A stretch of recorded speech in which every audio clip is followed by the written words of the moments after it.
The purpose of communication is to accurately pass across a message to a person or organization. However, action verbs often fail to effectively communicate our intentions and attitudes in our messages, which makes us depend on modal auxiliary verbs. In this video, you will learn the meaning of modal verbs, their characteristics, types, will to must, and examples. Modal auxiliary verbs definition. Modal auxiliary verbs are verbs that influence main verbs in sentences, to indicate speakers' intentions in expressing themselves, such as possibility, willingness, ability, permission, likelihood, obligation, certainty, request, hypothesis, etc. In the words of Paul Herring, a modal auxiliary verb, often simply called a modal verb or even just a modal, is used to change the meaning of other verbs, commonly known as main verbs, by expressing modality,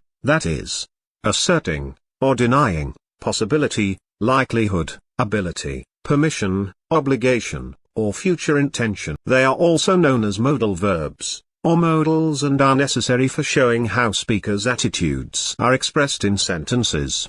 For instance, the modal verb can serve the purpose of indicating ability in sentences. Other verbs are incapable of expressing possibility, hypothesis, permission, etc., in isolation, which makes modal auxiliary verbs one of the crucial components of expression. Characteristics of modal auxiliary verbs. Modal verbs are distinct from every other types of verbs due to the unique characteristics they possess. Modal verbs are incapable of expressing tense and number. This means that they do not have third-person forms, s and des, like other verbs. Neither do they have singular and plural forms. Modal verbs cannot appear before infinitives, base form verbs introduced by to, in sentences.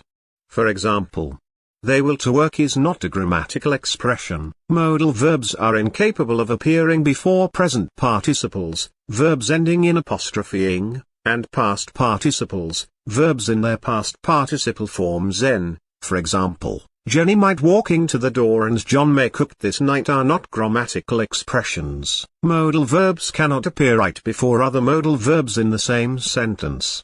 For example, we can would talk about it is not a grammatical expression. Modal verbs cancel the inflectional properties of the main verbs they appear before, by reducing them to their base forms. This means that when a modal verb is used in a sentence, the main verb that comes after it must be in its base form, without any grammatical properties of tense, present and past, or number, singular and plural.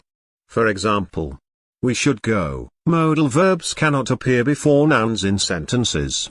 For example, boys would. The food is not a grammatical expression. Types of modal auxiliary verbs. There are 9 popularly accepted types of modal auxiliary verbs in English, which include will, would, shall, should, can, could, may, might, and must.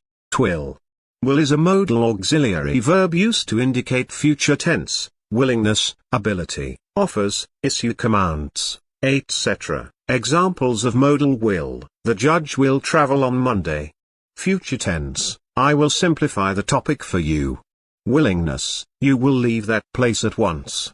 Command: will you like to have some cake? Offer: I will win the race as usual. Ability. Would. Would is a modal auxiliary verb that is used to indicate request, preferences, or state a hypothesis. It is often used as the past form of will in more formal cases. Examples of modal would: I would travel on Saturday.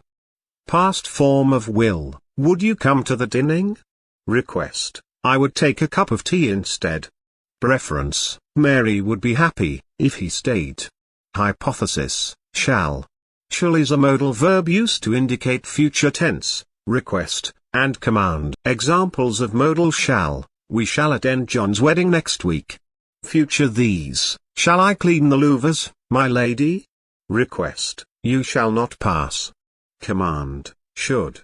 Should is a modal verb that indicates obligations or duties, advice, and suggestions. Examples of modal should: fathers should provide basic needs for their families.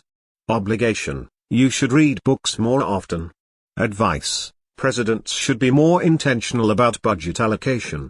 Suggestion: can. Can is a modal verb that is used to indicate ability, permission, possibility, and suggestions. Examples of modal can: Amanda can paint very well. Ability: can the children go to the concert? Permission: some fruits can take years to grow. Possibility: you can work out daily to get in shape. Suggestion: could. Could is a modal verb that is used to indicate requests, uncertainty, possibility, and suggestions. It is often used as the past form of can. Examples of modal could: could you be more careful with the kids? Request: they could make more money with the right strategies. Possibility: you could ask Desmond over there. Suggestion: could we make it to the bus stop in 5 minutes? Uncertainty: Ronnie Coleman could lift heavier weights in his prime. Past of can: may. May is a modal verb that indicates request, offers, probabilities, and permissions. Examples of modal may: may I have a word with the principal? Request: may I help you with that? Offer: things may work out for them. Probability: you may take your siblings with you. Permission: might. Might is a modal verb that indicates unlikelihood, and it often acts as the past form of may in sentences. Examples of modal might: you might have been right. Past of may: must. Must is a modal verb that indicates necessity and strong intentions. Examples of modal must: you must take responsibility for your actions. Necessity: we must make out motherland proud.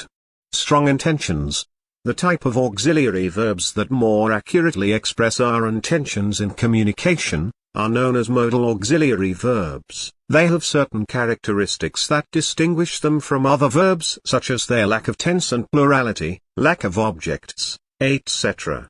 The types of modal verbs include will, would, can, could, shall, should, may, might, and must. Understanding this type of auxiliary verbs will better inform you on how they accurately portray our attitudes in communicating our thoughts either in speech or writing.